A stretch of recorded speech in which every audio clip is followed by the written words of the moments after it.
Hello and welcome back to Football Manager 2020 with Newcastle United. We are at the end of November. We are going to be playing Aston Villa today, a team who are currently down in 16th place. We find ourselves in 10th because we've actually done alright. I think for October, we were even Manager of the Month. So last episode was the 4-0 victory against Brentford. We then went and played Leicester City. And we were lucky to not throw this one away. A 3-2 victory. Christ, Chaule, Antonio Gonzalez and Nicky Monasterio with the goals, but Hudson-Odoi and Moussa Djenepo scoring very late on for Leicester, meaning the last few minutes of injury time. A little bit nervy. Then against Wolves, a 2-0 victory here. Rafael Santos Ball with both the goals, one of them from the penalty spot.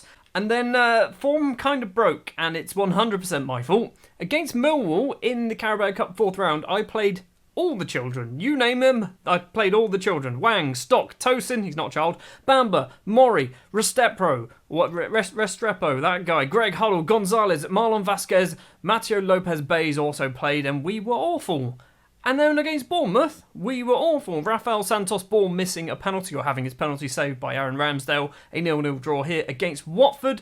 Probably should have won this one, but unfortunately we conceded a penalty, a 2-2 draw. Marlon Charles and Nicky Monasterio with the goals for us. It means the game against Aston Villa could mean that we go on to 20 points, which might be enough to put us into European spots. We have been up in the European spots. Well, we were 8th. I mean, technically we were higher than other teams played.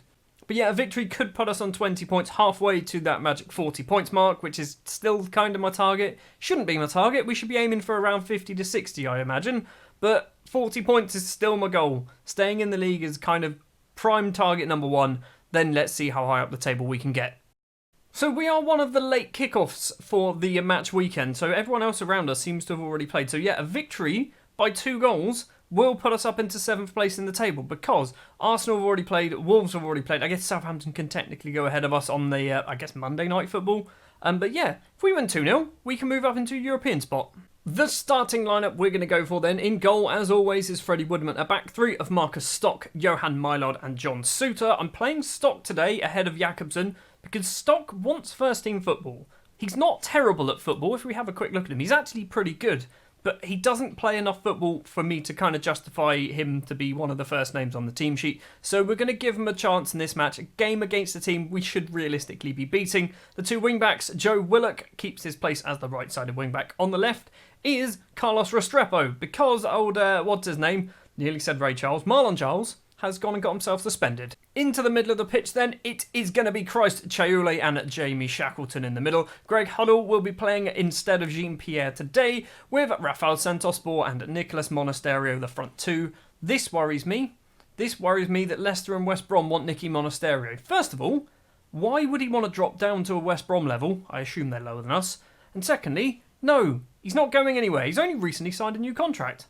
I still find it strange that we are, 5 or 6 years in, Jack Grealish is still at Aston Villa. He's still very good. He's 29 years old now. They've been relegated in the save, and he stayed there. They got back up. He's still at the club.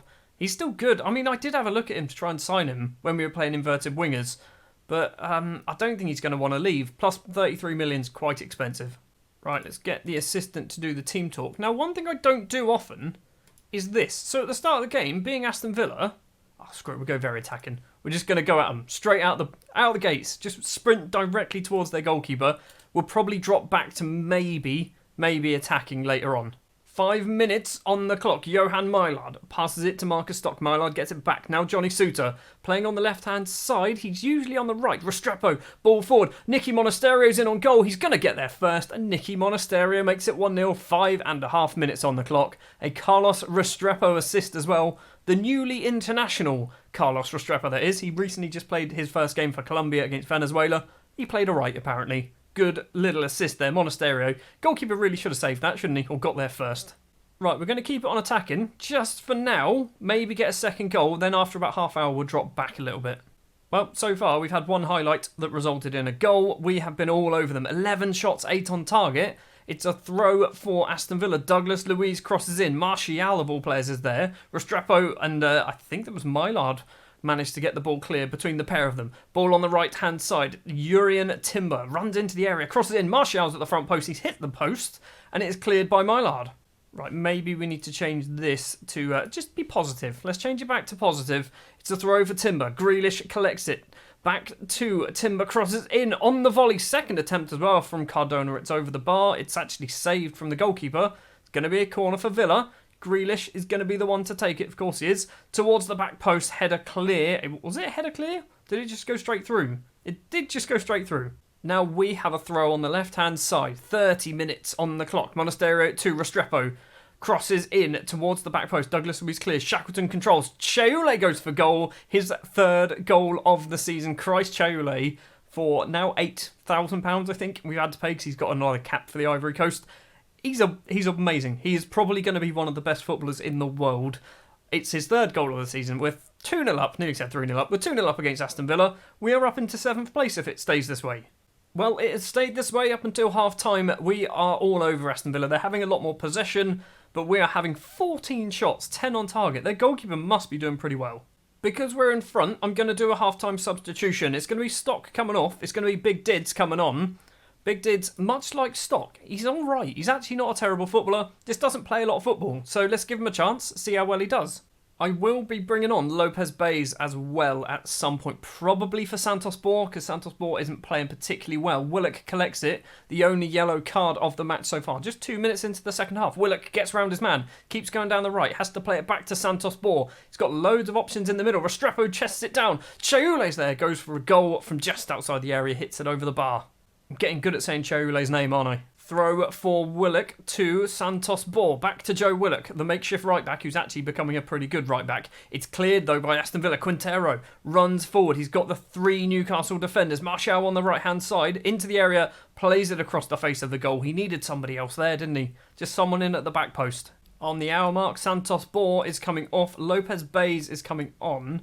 Now, I'm not quite sure what way round. You know what? You can be that pressing forward, Lopez. Lopez Bays has been playing for the under-23s recently to try and get him a little bit used to playing in England, because I realised he was sat on my bench most of the time, not actually playing any football at all. Calvin Phillips, Cardona for Aston Villa, plays it in the middle. Elenia on the left now.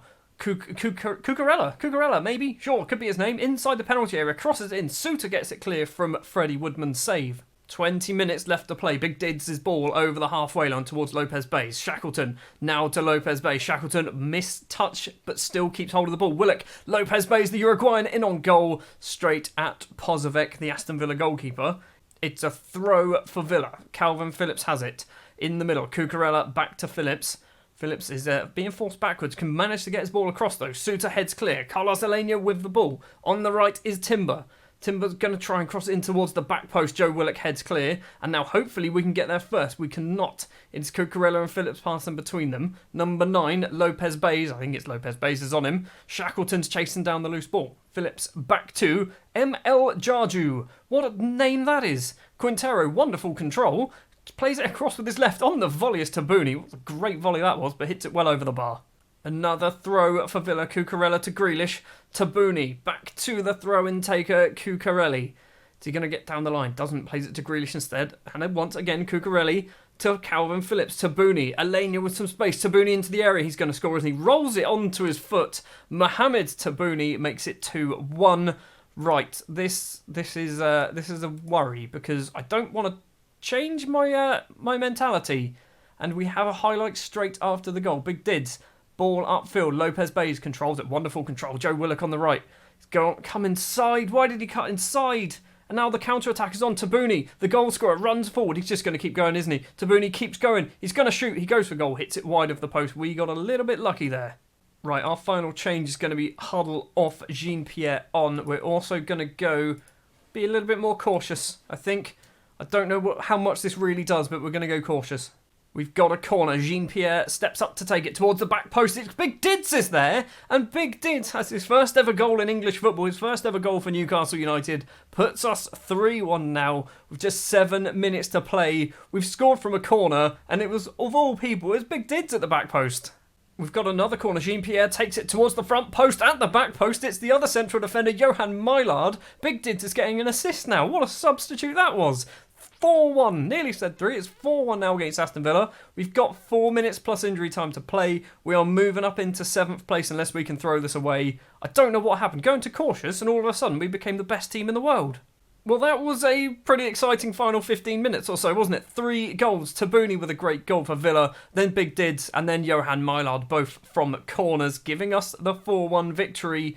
It's a good result. We move up into 7th place. We're on the hunt for European football this year, which, if it's anything like last year, we're going to finish in a place where they say we get European football, and then we don't ever enter any European competitions. Going to passionately say, well done, lads. Can I say something in particular to Big Dids? Because, I mean, he gets a 7.8. Mylard gets an 8.3. Big Dids scored and got an assist from centre-back. Passionately, you were amazing. Right, we are going to go forward a little bit more then. As I said, we have moved up into 7th place, but Southampton, who I assume are playing Leicester on Monday night, can technically move ahead of us, because if they win, they will, if they draw as well, they will probably move ahead of us. So, yeah, we're going to go forward a little bit just to see what happens.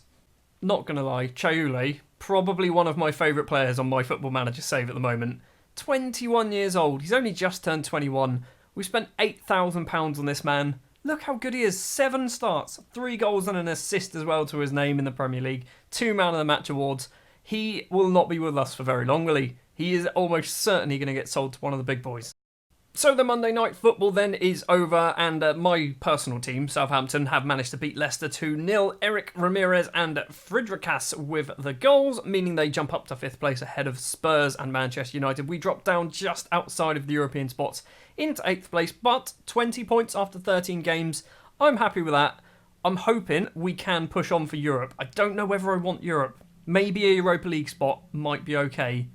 That is going to do it then for this episode. Next episode, we're probably going to go for the Fulham game. I was going to do Wolves, but I feel like we've played Wolves on camera a hell of a lot. We're going to go Fulham. I've also realised we've played teams 20th place, 16th place, 19th place. Maybe we go someone a little bit harder. Norwich.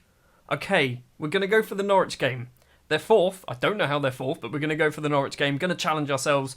Probably what we'll do also in the next episode is a quick summary of the Fulham and Wolves games after the Norwich match, so then the episode after that can just be jumping straight into the transfer window. Thank you very much for watching this episode of Football Manager 2020 with Newcastle United.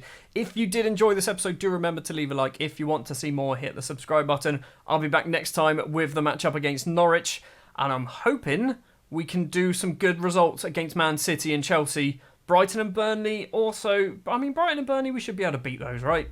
I want 6 points from the next 4 games minimum.